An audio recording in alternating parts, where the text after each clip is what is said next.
Breaking news. రైతులు తరతరాలుగా సాగు చేసుకుంటూ భూ యాజమాన్య హక్కులు కలిగి ఉండి కూడా గత ప్రభుత్వ నిర్వాకంతో భూములు 22A నిషేధిత జాబితాలో ఉండడంతో ఇబ్బందులకు గురవుతున్నారు. వైసీపీ ప్రభుత్వం రీసర్వే పేరుతో భూములు కొట్టివేయాలనే దురుద్దేశంతో అనేక వందల ఎకరాలను 22A జాబితాలో చేర్చింది. రైతుల ఇబ్బందులను గమనించిన కూటమి ప్రభుత్వం 5 రకాల భూములైనటువంటి నిషేధిత జాబితాలో ఉన్న పట్టా భూములు, మాజీ సైనికాధికారుల భూములు, స్వాతంత్ర సమరయోధుల భూములు, రాజకీయ బాధితుల భూములు, 1954కు అసైన్ చేసిన భూములు, ఇక ఒకే సర్వే నెంబర్ కారణంగా 22A జాబితాలోకి వెళ్లిన భూములకు విముక్తి కలిగించింది.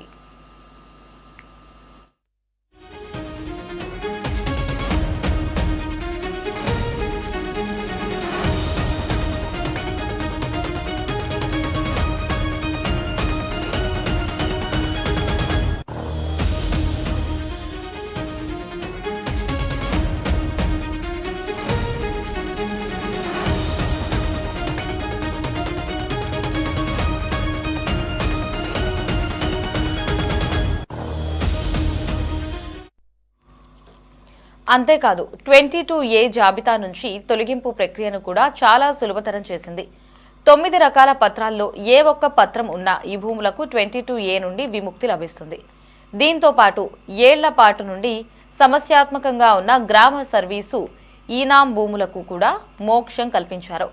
1.3 లక్షల గ్రామ సర్వీసు ఈనాం భూములకు పూర్తి హక్కులు కల్పించారు.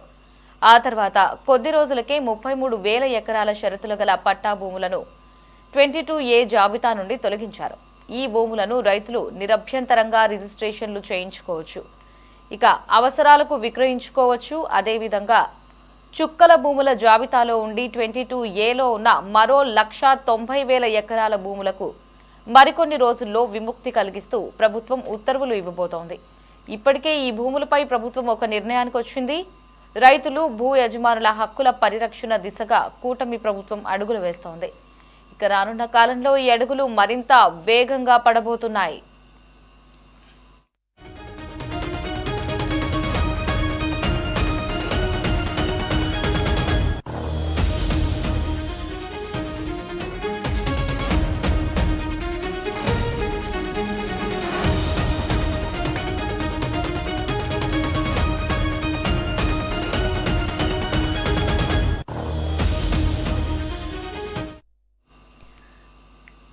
ప్రభుత్వం ఏ స్థాయిలో సమస్యలు సృష్టించిందో అవగాహన చేసుకోవచ్చు. రెవెన్యూ సమస్యలు లేని రాష్ట్రంగా ఏపీ ఉండాలన్న ముఖ్యమంత్రి ఆదేశాలతోనే రెవెన్యూ శాఖ మంత్రి అనగాని సత్యప్రసాద్ మార్గదర్శకంలో ఈ 2 ఏళ్లలో ఎన్నో సంస్కరణలను రెవెన్యూ శాఖలో తీసుకొచ్చారు. రెవెన్యూ వ్యవస్థలో బ్లాక్ చైన్ టెక్నాలజీని ఉపయోగిస్తూ రెవెన్యూ, రిజిస్ట్రేషన్, మున్సిపల్ శాఖలను అనుసంధానిస్తూ భూములకు డిజిటల్ భద్రతను ప్రభుత్వం కల్పిస్తోంది. రైతులే నేరుగా ఆన్లైన్లో తమ భూములకు సంబంధించి 1B అడంగల్కు సొంతంగా డిజిటల్ లాక్ చేసుకునే అవకాశాన్ని కూటమి ప్రభుత్వం తీసుకొచ్చింది. దీంతో రైతుల అనుమతి లేకుండా ఏ అధికారి కూడా ఆ భూమిని మ్యూటేషన్ గానీ, రిజిస్ట్రేషన్ గానీ చేయడానికి వీల్లేదు. అలాగే 15 రకాల భద్రతా అంశాలతో రాజముద్రతతో పకడ్బందీగా రూపొందించిన కొత్త పట్టాదారు పాస్ పుస్తకాలను కూడా ప్రభుత్వం రైతులకు అందిస్తోంది.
ఎస్, ప్రీ హోల్డ్ భూములపై కూటమి ప్రభుత్వం కీలక నిర్ణయం తీసుకుంది. మరిన్ని అప్డేట్స్ ని మా కరెస్పాండెంట్ రామకృష్ణ ఫోన్ ఇన్ లో అందిస్తారు. రామకృష్ణ.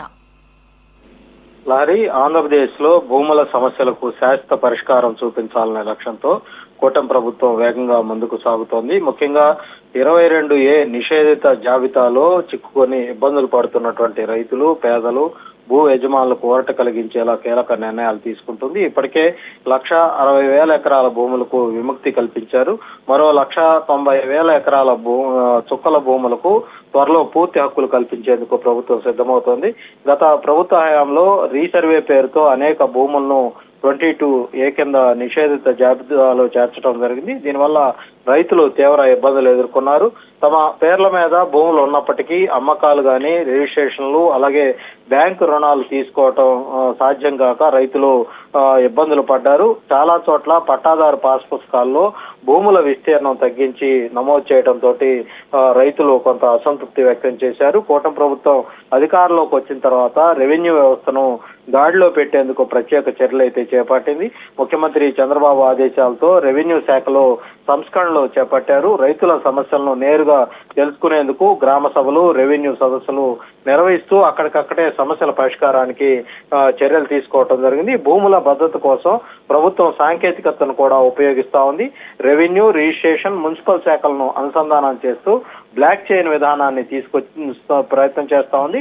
రైతులే తమ భూముల రికార్డులను డిజిటల్ లాక్ చేసుకునే విధానాన్ని అమలు చేస్తా ఉన్నారు. దీంతో రైతుల అనుమతి లేకుండా ఎవరు భూముల మ్యూటేషన్ లేదా రిజిస్ట్రేషన్ చేసే పరిస్థితి అయితే ఉండదు. అదే సమయంలో కొత్త పట్టాదారు పాస్ పుస్తకాలను కూడా భద్రతా లక్షణాలతోటి రూపొందించి రైతులకు అందిస్తా ఉన్నారు. భవిష్యత్తులో భూములపై వివాదాలు తలెత్తకుండా రికార్డులను సక్రమంగా రూపొందించేందుకు రీసర్వే 2.0 చేపడతా ఉన్నారు. ఈ ప్రక్రియలో రైతులను భాగస్వాములు చేస్తూ పారదర్శకతకు ప్రాధాన్యత ఇస్తా ఉన్నారు. 22A జాబితాలో ఉన్నటువంటి అనేక రకాల భూములకు ఇప్పటికే దాని నుంచి తొలగించడం జరిగింది. మాజీ సైనికుల భూములు, స్వాతంత్ర సమరయోధుల భూములు, రాజకీయ బాధితులకు సంబంధించినటువంటి భూములు, పాత అసైన్ భూములు, ఒకే సర్వే నెంబర్ కారణంగా నిషేధిత జాబితాలో చేరినటువంటి భూములను తొలగించడం జరిగింది. 9 రకాల పత్రాల్లో ఏదో ఒకటి ఉంటే సరిపోతుందనే నిబంధనలు కూడా సరళించారు. గ్రామ సర్వీస్ ఇనాం భూములకు కూడా ప్రభుత్వం ఒక ఊరట ఇచ్చిందనే చెప్పుకోవాలి. 1,30,000 ఎకరాల గ్రామ సర్వీస్ ఇనాం భూములకు పూర్తి హక్కులు కల్పించింది. అలాగే 33,000 ఎకరాల షరతుల పట్టా భూములకు కూడా 22A జాబితా నుంచి తొలగించారు. దీంతో రైతులు ఇప్పుడు వాటన్నిటినీ కూడా రిజిస్ట్రేషన్ చేసుకునే అవకాశం అయితే లభించింది. పేదల ఇళ్ల స్థలాల విషయంలో కూడా ప్రభుత్వం కీలక నిర్ణయం అయితే తీసుకుంది. గతంలో అసైన్ చేసినటువంటి ఇళ్ల స్థలాల నిషేధిత జాబితా నుంచి తొలగించి పూర్తి హక్కులు కల్పిస్తా ఉంది. 10 ఏళ్లు పూర్తయిన అసైన్ ఇళ్ల స్థలాలకు రిజిస్ట్రేషన్ చేసి యాజమాన్య హక్కులు ఇవ్వాలని కూడా అధికారులకు ముఖ్యమంత్రి చంద్రబాబు నాయుడు ఆదేశాలు జారీ చేశారు. పట్టణ ప్రాంతాల్లో కూడా వేలాది మంది కుటుంబాలకు దీనివల్ల ఉపయోగం కలగబోతా ఉంది. అభ్యంతరం లేని ప్రభుత్వ భూముల్లో ఇళ్లు కట్టుకున్నటువంటి 10,000 కుటుంబాల ఇళ్లను ఇప్పటికే క్రమబద్ధీకరించారు. మరో 25,000 గృహాలకు త్వరలో మంజూరు ఇవ్వబోతా ఉన్నారు. గ్రామ కంఠాల్లో తరతరాలుగా నివసిస్తున్నటువంటి వాళ్ళకి లింకు డాక్యుమెంట్లు లేకపోయినా హక్కులు కల్పిస్తా ఉన్నారు. ఏళ్లుగా పెండింగ్ లో ఉన్నటువంటి భూ సమస్యలను కూడా ప్రభుత్వం పరిష్కరిస్తా ఉంది. తిరుపతి జిల్లా శెట్టిపల్లి గ్రామంలో 2,000 కోట్ల విలువైనటువంటి 380 ఎకరాల భూమిని 2,000 మందికి పైగా లబ్ధిదారులకు ఇప్పటికే అప్పగించడం జరిగింది. అలాగే గోపిపల్లి గ్రామంలో 60 ఏళ్లుగా పెండింగ్ లో ఉన్నటువంటి భూ సమస్యను కూడా రాష్ట్ర ప్రభుత్వం, కూటమి ప్రభుత్వం పరిష్కారం చూపించింది. ఏలూరు జిల్లాలో కూడా ఒకే రోజులో 142 ఎకరాల నిషేధిత జాబితా నుంచి తొలగించి సత్యసాయి జిల్లాలో కూడా ఇళ్ల పట్టాల సమస్యతో ఇబ్బంది పడుతున్నటువంటి కుటుంబాలకు పూర్తి హక్కులు కల్పించడం జరిగింది. ఇలా రాష్ట్ర వ్యాప్తంగా అనేక మందికి కూటమి ప్రభుత్వం ఈ నిషేధిత జాబితాలో ఉన్నటువంటి భూములకు విముక్తి కల్పించి వాటన్నిటికి కూడా లబ్ధిదారులకు మేలు కలిగించే ప్రయత్నం అయితే కూటమి ప్రభుత్వం ఇప్పటికే కొనసాగిస్తా ఉంది. లహరి.